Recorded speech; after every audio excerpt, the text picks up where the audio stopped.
कोई भी काम करते हैं सबसे पहली तो बात है आपकी उसमें लगन होनी चाहिए। अगर आपकी लगन है, आपका हौसला बुलंद है, तो आपको रास्ते में आने वाली कठिनाइयाँ बहुत। शिकारपुर के नौजवान ने अपनी साइकिल पर सवार होकर लेह की ऊंची बर्फीली पहाड़ियों तक का सफर तय किया। ये कहानी है हिम्मत, जुनून और सपनों को साइकिल के पेडल से हकीकत में बदल देने वाले रोहित की।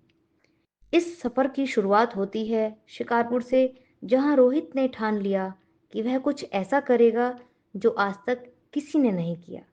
ना कोई बड़ी गाड़ी, ना स्पॉन्सर, सिर्फ एक पुरानी साइकिल और अटूट हौसला। पहला पेडल, पहला मोड़, और शुरू हुआ वो सफर जहां हर मील नई कहानी कहता है। कभी धूप ने तपाया तो कभी बारिश ने भिगोया, मगर रोहित रुका नहीं। उसे कई बार लगा वह रुक जाए, लेकिन फिर उसके दिल ने कहा, मंजिल दूर ही सही, पर कदम तो उसके हैं। जैसे जैसे ऊंचाइयां बढ़ी, सांसें थमी, पर हौसले नहीं। रास्ता खतरनाक था, ऑक्सीजन कम, लेकिन रोहित की मुस्कान वही थी, जज्बे से भरी हुई। लेह की सड़कें सिर्फ रास्ते नहीं थी, वो हर साइकिलिस्ट के लिए एक इम्तिहान थी, और रोहित ने वो हर इम्तिहान दिया, पास किया। जब उसने लेह का बोर्ड देखा तो लगा जैसे उसकी साइकिल नहीं, बल्कि उसका सपना मंजिल तक पहुंचा है। शिकारपुर से लेह तक ये सिर्फ दूरी नहीं थी, बल्कि ये था एक नौजवान का सपना जो हकीकत बन गया। और जब रोहित उसी साइकिल पर लौटकर शिकारपुर पहुंचा तो पूरा शहर तालियों से गूंज उठा। हर बच्चे की आंखों में एक नई चमक थी। अगर रोहित कर सकता है तो हम क्यों नहीं। अगर आप भी कुछ बड़ा करना चाहते हैं तो शुरुआत पैडल से कीजिए, रास्ता खुद बन जाएगा। रोहित की ये यात्रा सिर्फ साइकिल की नहीं थी, ये थी एक विश्वास की यात्रा, क्योंकि जब दिल में मंजिल हो तो हर राह आसान लगती है। शिकारपुर का बेटा रोहित, जिसने साबित किया कि हौसला हो तो हिमालय को भी झुकाया जा सकता है। अगर आपको रोहित की ये प्रेरणादायक कहानी पसंद आई हो तो लाइक करें, शेयर करें और सब्सक्राइब जरूर करें। भारत माता की जय। भारत माता की जय। भारत माता की।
मैं डिस्ट्रिक्ट बुलंदशहर यहाँ आपके शिकारपुर टीचर कॉलोनी का रहने वाला हूँ सर।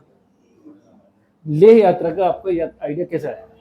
सर लेह यात्रा का आइडिया एक्चुअली मैं लोगों की वीडियोस देखता था, तो लोगों की जो वीडियोस हैं उनको देख करके मैं सोचता था कि ये जो जगह लोग जो वीडियोस में दिखा रहे हैं एक्चुअल में वो जगह कैसी है, क्या हकीकत में जो ये लोग दिखाते हैं क्या वही चीज़ है।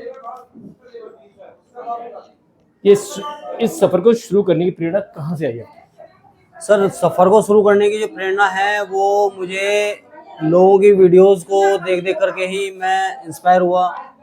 तो मैंने सोचा कि क्यों ना इस सफ़र को एक बार तय किया जाए। आपने इससे पहले कोई लंबी यात्रा की है? नहीं सर, ये मेरी लाइफ की फर्स्ट ट्रिप है। अच्छा, आपने इस सफर करने के लिए बहुत सारी तैयारी की होगी, शारीरिक, मानसिक, हाँ जी। साइकिलिंग की तैयारी, तो आपने किस तरह से किया? सर एक्चुअली साइकिलिंग का शौक़ मुझे बचपन से रहा और साइकिलिंग का मेरी तैयारी जो है कुछ खास नहीं रही थी। ऐसे ही 1-2 दिन प्रैक्टिस की अपना और निकल पड़े। कोई साइकिल जो चुनी होगी, कोई खास साइकिल चुनी थी या ऐसे ही आप किसी भी चले गए? सर मेरी जो साइकिल है अभी वो एक नॉर्मल साइकिल है, नॉर्मल रेंजर जो एक तरीके से होती है। क्या क्या सामान उन्होंने इकट्ठा किया था?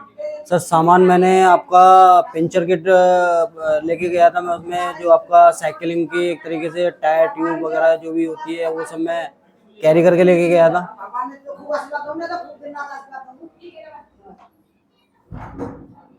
यात्रा के लिए आपको एक मुख्य चीज की जरूरत पड़ी होगी, वो था पैसा। पैसे का इंतजाम कैसे किया? सर ये जो ट्रिप मैंने जो प्लान की थी वो मैंने किया विदाउट मनी, लोगों के सहयोग से। सहयोग आपके शिकारपुर से मिला या कहीं बाहर से? मुझे बाहर शिकारपुर से भी सहयोग मिला, लेकिन बाहर के लोगों से भी मुझे बहुत ज़्यादा सपोर्ट मिला। अच्छा, एक बात बताइए, शिकारपुर से लेह तक की कितनी दूरी रही होगी? सर शिकारपुर से लेह की दूरी जो है वो करीब 1632 किलोमीटर की है। तो आना जाना या एक दोनों तरफ से? एक तरफ से। नहीं, आना जाना अगर मैं काउंट करूं तो 3300 किलोमीटर के आसपास मैंने सफ़र किया है। कितने दिन लग गए आपको? आज मेरे को 48 दिन हो गए सर। 10 अगस्त 2025 को मैं यहाँ से गया था, आज 28 सितंबर को मैं अपने घर वापस आया हूँ। देखिए, रास्ता बड़ा ऊंचा नीचा होता है, बड़ी जी। कठिनाइयाँ आती हैं, तो आपको सबसे ज़्यादा कठिन चढ़ाई या कोई चुनौती ऐसी मिली तो क्या थी? सर मुझे चुनौतियाँ तो काफ़ी मिली, लेकिन मेरे सामने जो सबसे बड़ी चुनौती थी एक तो बारिश, और ऊपर से जो वहाँ पे मनाली के अंदर जो बाढ़ आ रखी थी, जो रास्ते टूटे हुए थे, वो मेरे लिए सबसे ज़्यादा बड़ी चुनौती रही। उन रास्तों से मुझे एक बार पीछे लौटना पड़ा, मैंने रूट चेंज किया, रूट चेंज करने के बाद फिर से मुझे लैंडस्लाइड और आपका जो बाढ़ है उसका सामना करना पड़ा, जो मेरे लिए सबसे ज़्यादा कठिन रहा। अच्छा, वैसे रास्ते में आपने जब इतनी दूर गए तो बहुत सारी अच्छी जगह मिली होंगी, जी हाँ। तो वो कौन सी अच्छी जगह थी जो आपको सबसे अच्छी लगी? सर मुझे सबसे अच्छा आपका जो वहाँ पे तंगलांगला एक टॉप पड़ता है, मैं उस जगह को कभी भूल नहीं पाऊंगा सर। क्या खास बात थी अभी? सर वहाँ पे जो खास बात है, एक तो वहाँ का जो वातावरण है वो एक इस तरीके से है कि वहाँ पे अगर कोई भी बंदा अगर जा कर के ये देखेगा ना, तो एक तरीके से मैं कहूँगा कि स्वर्ग। देखिए, मुख्य रहती है कोई समस्या खाने पीने की, हाँ जी। तो खाने की पीने की व्यवस्था आप कैसे करते थे?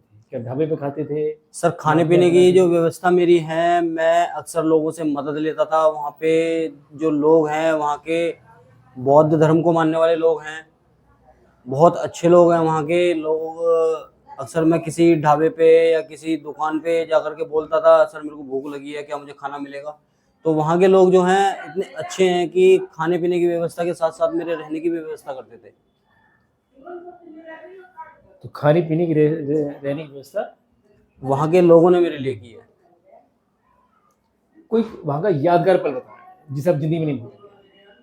सर वहाँ का यादगार पल मेरे लिए वहाँ के लोग हैं जिनसे मैं वहाँ पे मिला, और मिलने के बाद में मैं काफ़ी एक्साइटेड हुआ उन लोगों से कि यहाँ वहाँ पे एक बहुत ही अच्छी चीज़ मिली मेरे को देखने के लिए, कि जिसको मैं कह सकता हूँ कि जैसे कि हमारे यहाँ पे होता है ना कि प्लास्टिक का या फिर आपका कोई भी पर्यावरण को नुकसान पहुँचाने वाली चीज़, ऐसी कोई भी चीज़ मुझे वहाँ पे देखने को नहीं मिली है। किस जगह नहीं मिली? पूरे लेह मतलब हिमाचल से लेकर के और आपका जम्मू एंड कश्मीर तक मुझे कुछ भी ऐसा नहीं मिला है। रास्ते में आपको बहुत से लोग मिले होंगे, जी हाँ। कुछ ने सहयोग किया होगा, कुछ ने अपनी क्रिटिसाइज किया होगा, तो क्या प्रतिक्रिया मिली आपको और कैसा महसूस हुआ? सर मैं अगर आपको अपने पर्सनल लेवल पे अगर बताऊं तो मुझे बहुत अच्छा महसूस हुआ। वहाँ पे मुझे कुछ लोग ऐसे भी मिले जिन्होंने मेरी हिम्मत को तोड़ा। बाकी ज़्यादातर लोग मुझे ऐसे मिले जिन्होंने मेरे को मतलब वहाँ पे सहयोग किया और मुझे हौसला दिया। जब इतना बड़ा सफर किया आपने तो खास आदमी मिला होगा या कोई ऐसी घटना घटी होगी जो जीवन में भूल नहीं पाए, उस घटना को साझा कीजिए। सर वहाँ पे आप जब मनाली से और पंडोह से और मनाली के लिए अब जाएंगे तो वहाँ पे बीच में एक गांव पड़ता है कारजा। कारजा को अगर आप मैं कहूँ, वहाँ पे एक भैया थे, उनका नाम तो मुझे नहीं पता, लेकिन उन भैया ने मेरी बहुत ज़्यादा हेल्प की वहाँ पे। उस इंसान को, और जो मैं उनके पास रहा यानी कि 3 से 4 दिन में उनके पास रुका था। मैं बारिश में भीगते हुए जा रहा था, मेरे को रास्ते में जाते हुए देख करके उन्होंने मेरे को आवाज़ मारी कि भाई आओ बैठो यहाँ पे चाय पियो, चाय पी करके जब आप आगे निकलना। तो मैं वहाँ पे रुका। रुकने के बाद में उन भैया ने मुझे वहाँ पे खाने की, रहने की सारी व्यवस्थाएं उन्होंने मेरे लिए की। तो वैसी घटना आप कभी शायद भूल नहीं पाएंगे। सर मैं उस इंसान को नहीं भूल पाऊंगा। अच्छा, जिस प्रकार आपने लंबी यात्रा की है, जी बहुत सारे लोगों के मन में होती है ऐसी लंबी यात्रा करें और यात्रा करने का सपना भी देखते हैं, जी। तो उन्हें आप ये क्या सलाह देंगे, किस तरह की तैयारी करें और वो किस तरह से वहाँ पहुँच पाएंगे, अपनी यात्रा कैसे पूरी करेंगे? सर मैं इसके बारे में लोगों को एक ही चीज़ कहना चाहता हूँ कि यदि आप करना चाहते हैं तो बहुत अच्छी चीज़ है। और लेह लद्दाख की अगर मैं बात करूँ तो एक तरीके से स्वर्ग है वहाँ पे। आप अगर जाना चाहते हैं तो ज़रूर से जाएं, और मैं तो ये कहता हूँ कि जाना चाहिए। लेकिन लोग जाते हैं बड़ी बड़ी मोटरसाइकिलों से, बड़ी बड़ी गाड़ियों से, तो मैं ये कहूँगा कि एक्चुअली हम जो गाड़ियाँ यूज़ करते हैं ना, उनसे पॉल्यूशन बहुत ज़्यादा होता है। तो मैं लोगों को सिर्फ साइकिलिंग के लिए सजेस्ट करूँगा। शिकारपुर के युवा और देश भर के लोग आपके इस सफर से क्या सीख लेंगे, उन्हें क्या समझाना चाहेंगे, क्या शिक्षा देंगे कि वो क्या करें और क्या सावधानी बरतें, किस तरह से आगे बढ़ें? देखिए, हम कोई भी काम करते हैं, सबसे पहली तो बात है आपकी उसमें लगन होनी चाहिए। अगर आपकी लगन है, आपका हौसला बुलंद है, तो आपको रास्ते में आने वाली कठिनाइयाँ, बहुत सी ऐसी कठिनाइयाँ मिलेंगी, जैसे कि मैंने अभी आपको बताया कि लैंडस्लाइड है, बाढ़ है, या फिर कोई भी वहाँ पे बर्फ़ पड़ती है। तो ऐसी चीज़ों का वहाँ पे आपको थोड़ा सेफ्टी का ध्यान रखना होगा। जैसे कि आप किसी रास्ते से जा रहे हैं निकल के, तो वहाँ पे क्या है, पत्थर का कोई भरोसा नहीं है, कौन सा पत्थर कहाँ से आपके ऊपर आके गिरे। सबसे पहला है कि आपको फर्स्ट सेफ्टी है आपकी। यदि आप सेफ हैं तो आपकी यात्रा भी सेफ है। अच्छा, एक बात बताना, आपने वहाँ जाकर क्या देखा? आपका वहीं जाने का उद्देश्य क्या था कि ले जाना है, वहाँ क्या देखने गए थे या ऐसे गए थे? सर एक्चुअली मैं सडनली मेरा प्लान बना कि मुझे ट्रिप करनी है। तो मेरे एक दोस्त हैं, मैंने काफ़ी अपने 2-3 दोस्तों से सजेशन लिया, तो उन्होंने मेरे को लद्दाख के लिए ही सजेस्ट किया कि भाई आपको अगर जाना ही है तो आप लद्दाख जाएं, बहुत अच्छी जगह है। वाकई में मेरे पास शब्द नहीं है उस जगह के बारे में, जो मैंने वहाँ पे फील किया है, जो मैंने वहाँ पे देखा है। एक्चुअली वहाँ से आने का ना मन नहीं था मेरा,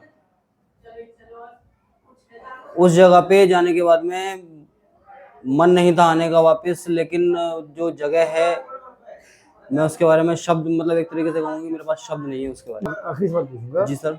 आपने इतनी बड़ी यात्रा की, इस बार अगली बार कौन सा एडवेंचर करने सोच रहे हैं? सर अभी मैं जस्ट अभी इस ट्रिप को आज कंप्लीट करके अपने घर पहुंचा हूं। मैं अभी प्लान करूंगा उज्जैन, महाकालेश्वर और ओमकालेश्वर। फिर उसके बाद में मैं एक लॉन्ग ट्रिप निकालने वाला हूं, जो कि मेरा खुद का मन है। जैसे कि मैं वहां गया, वहां जाकर के मैंने एक टाइटल देखा, कश्मीर टू कन्याकुमारी। उससे मैं प्रेरित हुआ हूँ कि कश्मीर और ये तुम्हारा लद्दाख तो मैंने देख ही लिया है, क्यों ना एक बार कन्याकुमारी और जाया जाए। हमारे साथ हैं यहाँ पर रोहित जी की मदर, जो अभी लेह लद्दाख से ये आए हैं और उन्हें बड़ी प्रसन्नता हो रही है। इनको क्या पूरे क्षेत्र में प्रसन्नता है और पूरा गली माहौल में भी, मोहल्ले में ऐसा हुआ कि जैसे कि कोई नया एडवेंचर हुआ है। वास्तव में नया एडवेंचर हुआ है। तो आइए हम जानते हैं कि उनको आज ये कैसे महसूस कर रहे हैं।